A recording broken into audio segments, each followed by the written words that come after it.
The college football transfer portal has just opened up and some of the biggest names in the sport have already entered. Most fans seem to be confused by what the transfer portal actually is and how it affects your favorite team. So we used AI to source the top 10 most asked questions on the internet about the college football transfer portal. So we sat down with the first brand coach in college football and our in-house NIL expert, our CEO, Jordan Rooney, and here's what he had to say. So can you explain what exactly is the transfer portal? So there's been all this talk about the transfer portal, right? And I think a lot of people don't even know what it is. Obviously, it allows players to be able to transfer from their school to go to another school, but it wasn't always like the way it is currently. Now, there's rules within transferring.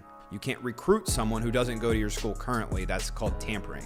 So the transfer portal allows for a specific time window for coaches to be able to talk with players who have entered the transfer portal. They can't recruit players who aren't in that portal, and they can't talk to them before they've gotten into the portal. So what will happen is a player will go to their school's compliance department and say, I would like to transfer. Typically, you would hope that they would talk to their position coach, their coordinator, and their head coach before they go to compliance, just to give them a heads up. And then from there, there's like a 48-hour window. Compliance will then enter this player's name into the transfer portal, which all the other coaches in the NCAA, they have access to this. They can see who has entered the portal. So there's a ton of rules and regulations from the NCAA. Can you explain what the rules actually are? Well, in August of this year, the Division I Council essentially created 2 transfer portal windows. The first is the day after championship teams are selected. That's December 5th. And then it closes 45 days later on January 18th. There's also a 15-day signing period in the spring from May 1st through the 15th.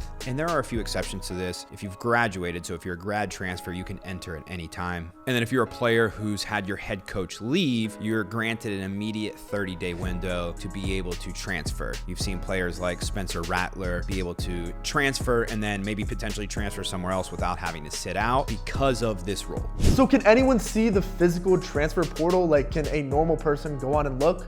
Or is this something just limited to college coaches? So the transfer portal isn't something that you could just log on to and say, hey, I want to see who's in the portal. Administrators, coaches, those involved with the NCAA have access to the portal. They can see when players go in. After a player transfers, can they play immediately? This is one of the reasons why the transfer portal window is so important. If you don't transfer within that window, you would have to sit out that next season. So if a player decides to transfer during the current season, they would have to sit out the following season because they didn't do it during the transfer portal window. So if you go about things the right way and you enter during the window, you can immediately play the next season. So a really popular question that we've seen online is, can a player enter the transfer portal and then not actually transfer?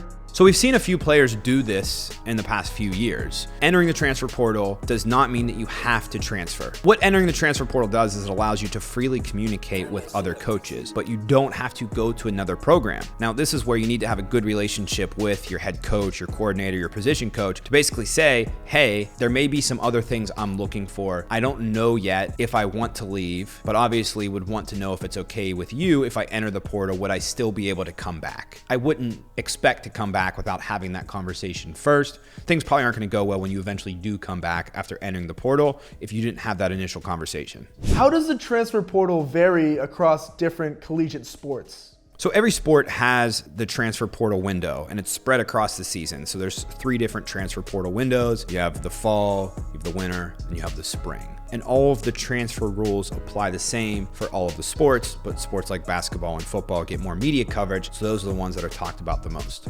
With the recent introduction of NIL, how does NIL deals and money play into the transfer portal? One of the biggest reasons people have a problem with the transfer portal is because of NIL. There's a lot of talk of players getting paid to come to places, and I'm not gonna lie to you, that is 100% happening. Within the NIL rules, you can't be induced to go play somewhere. A school cannot pay you to come to another school. So there's ways around this where schools are making it clear how they value a player, what their NIL potential could be, but you cannot have a deal in place to go to another school and get money before you have stepped foot on campus. They can only do a deal with you once you are already on that campus. Now, when you look at large schools who have large fan bases, USC, Georgia, Alabama, Tennessee, Texas A&M, they have established a reputation that they are doing NIL deals, that when you transfer there, you are going to get paid. There's going to be a lot of attention when there are transfers there because it's already been established that players are making money once they step foot on campus there. So that's where you're going to see a lot more backlash when a player goes to one of those schools because everyone's always going to assume, oh, they did it just to get paid. People have seen an introduction of college collectives since NIL has kind of been around. So how do these new collectives play a role in the transfer portal? College collectives are essentially organized booster groups. Rather than just having boosters give money under the table like you've seen if you've ever seen the movie Blue Chips, where players were getting money under the table. Now it's legalized that, and these boosters have come together, putting their money into a fund, which is called an NIL collective. These NIL collectives have figured out ways how to skirt the rules. They are making sure players are getting paid, or they're making it clear that once a player steps foot on campus, here's the amount of money they will get. The NCAA has done an absolutely terrible job at regulating this. But also you can create a reputation. The players who come to this school always get taken care of. Better amenities, better brand deals. A lot of collectives right now are putting together salary packages where there's a base salary for any player who goes to that school. They get at least $30,000 to $50,000. So having a better collective ultimately gives you a better chance of recruiting the players you want. What is the role that Jaster is playing in the transfer portal? This is an interesting question because we've done it on both sides. We've worked with collectives. We've helped to consult and give them advice on how they can navigate the portal. All things above board. We're not breaking any rules, just educating them on how the portal works and what they can expect. From our players' perspective, we want to make sure they're making informed, calculated decisions. We help to market them first off. We make sure we build the necessary hype around them. Don't let anyone get it twisted. Hype gets you scholarship offers. It can improve your draft standing. I'm not saying that, if you're a good player, you're not going to be found, but hype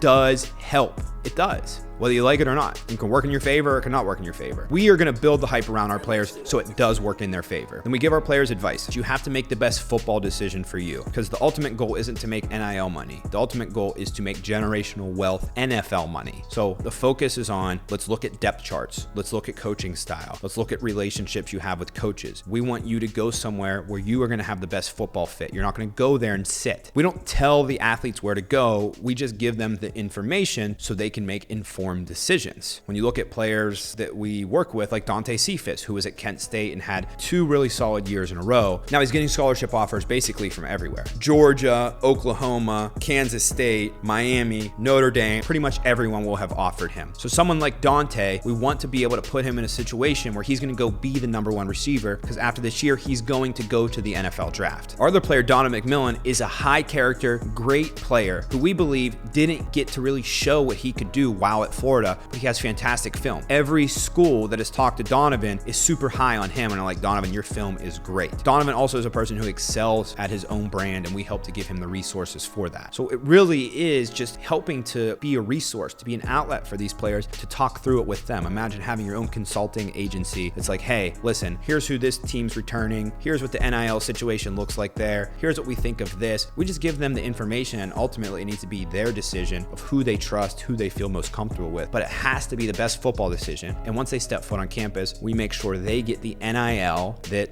they deserve. And last question here. In your professional opinion, is the transfer portal good for college football? So any drastic change is going to have positives and negatives. And my defense to this is look at the freedom and the control, who it now lies with. Up to this point, the players were very restricted on what they could do. They could be in a situation where, they weren't playing, or they weren't in a good situation with their coach, or they had a new coach come in that didn't recruit them and they were stuck. They'd have to go sit out a year. The transfer portal gives players more control, and I'm always okay with giving players more power and control. Now with that, people are going to abuse the system, but you have to realize you can't say not to do something just because some people are going to treat it the wrong way. Here's what it does. It gives players the ability to get more playing time. It allows them to make more informed decisions. Choosing where you want to go to school at 17 versus 21, you're a drastically different person. You can have the ability to attend a stronger academic institution. We make sure with all of our players that their credits are going to transfer over whatever school they choose to go to. It increases their exposure to NFL scouts. Maybe they felt like the current program they were in wasn't properly preparing them for the NFL, so they want to go to another program that can help them. Maybe a coach who has more NFL ties. And there's also the ability to go somewhere where you have a better chance of earning NIL. If you are a senior now, you didn't choose your school based on NIL. Not saying it's the entire reason why you should make a decision, but it should play play a factor into it. Or honestly, it could just provide a new beginning. You may have been at the point where you felt like you weren't reaching your full potential. Maybe,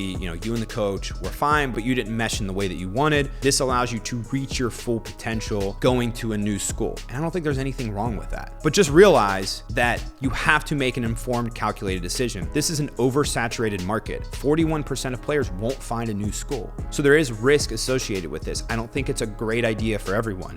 You have to do your proper research first.